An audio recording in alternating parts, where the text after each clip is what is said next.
Hoy en portada.com.ar estamos en comunicación con Rafaela Rolón. Ella es presidenta de la Asociación por Personas con Enfermedades Refractarias y No Refractarias, APERE, y le damos la bienvenida a nuestro portal para preguntarle sobre todo por dos temas importantes y la saludamos desde Mendoza. ¿Qué tal? ¿Cómo va, Rafaela? Hola Fernando, ¿cómo estás? Un gusto y un saludo para vos y tu audiencia. Bueno, muchas gracias por la comunicación. Hace muy poco el gobierno promulgó la ley de fibrosis quística. ¿Qué cambia con esta situación de las personas que sufren esta situación? Perdón, no escuché bien, perdón. ¿Qué es lo que cambia con esta promulgación de ley del gobierno con respecto a la fibrosis quística? ¿Qué es lo que cambia a partir de ahora en la vida de las personas que sufren este tipo de enfermedad?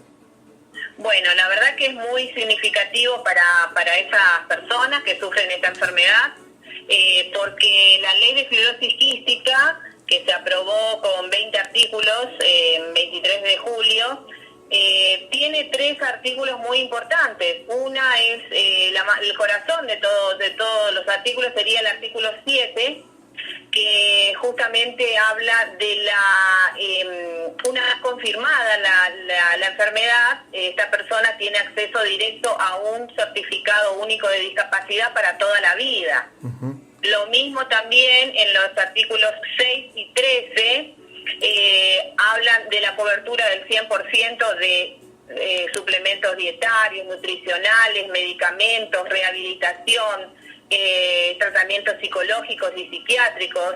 Lo mismo también la incorporación en el plan médico obligatorio. Es decir, esta ley de fibrosis quística es prácticamente para nosotros el sueño de toda persona que está en situación de discapacidad visceral por enfermedades.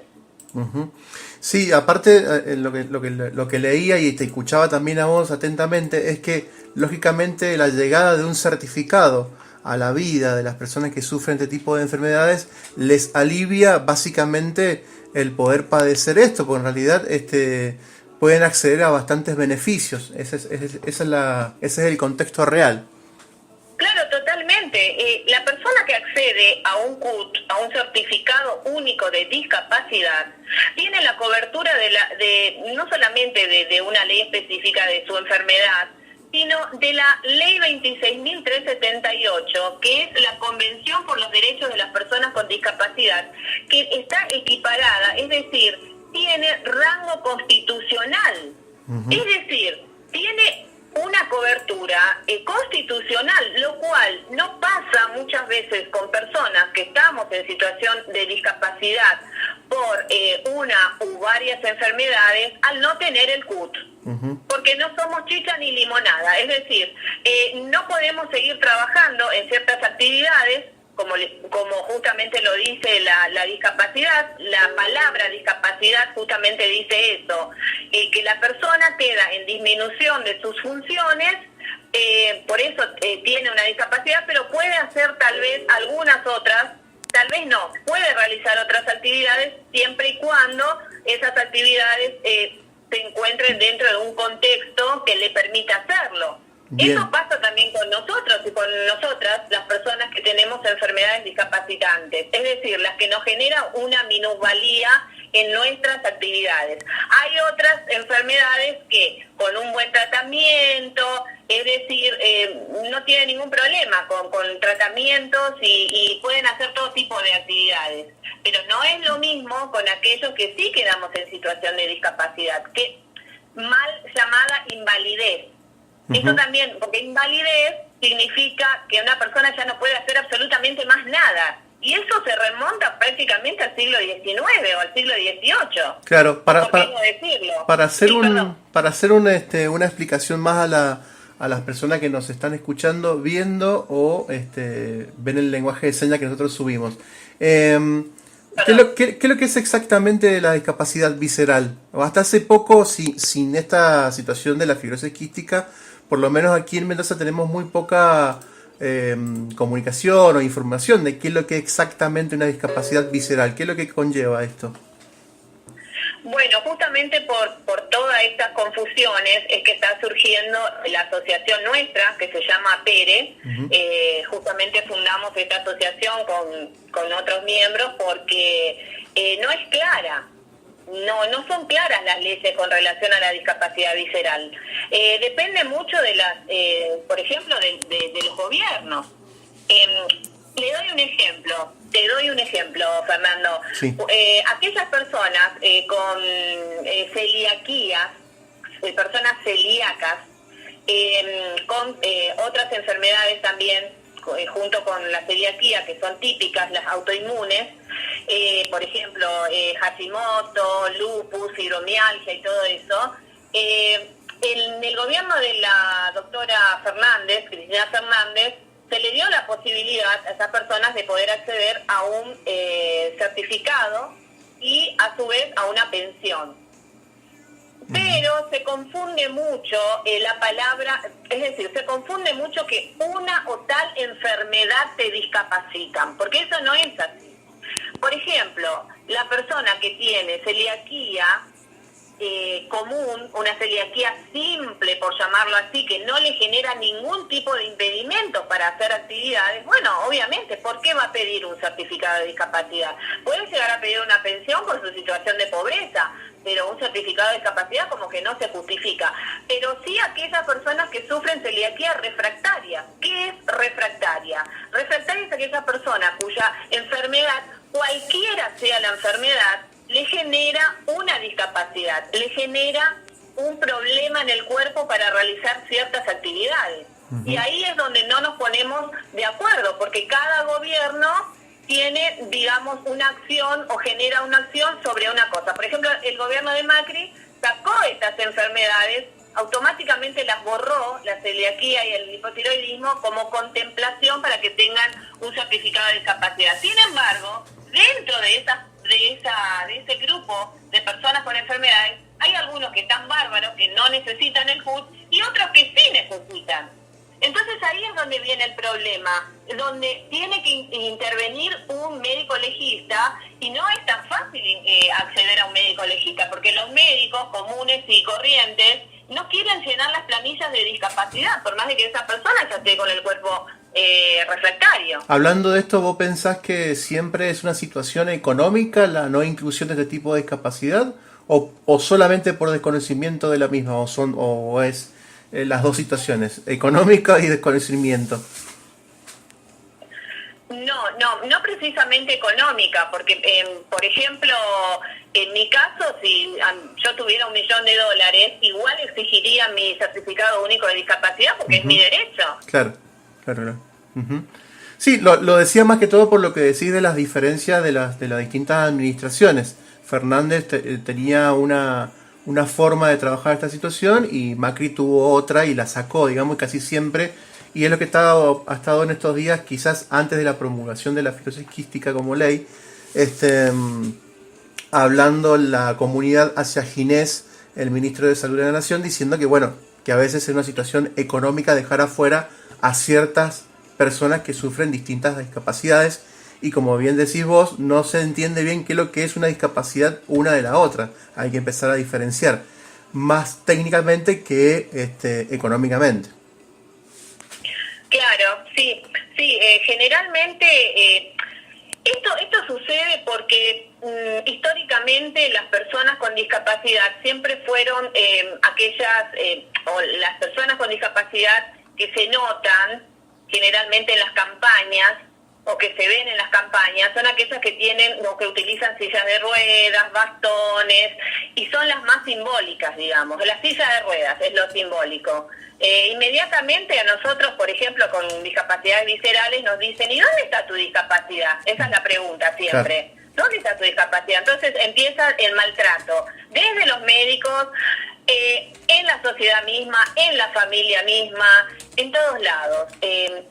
Esto también me parece a mí, yo sinceramente no puedo asegurar, pero me parece a mí también que tiene que ver con la cuestión económica, de presupuesto, por el hecho de que al darle el certificado de discapacidad a una persona, automáticamente hay mucha gente que acude o pide una pensión.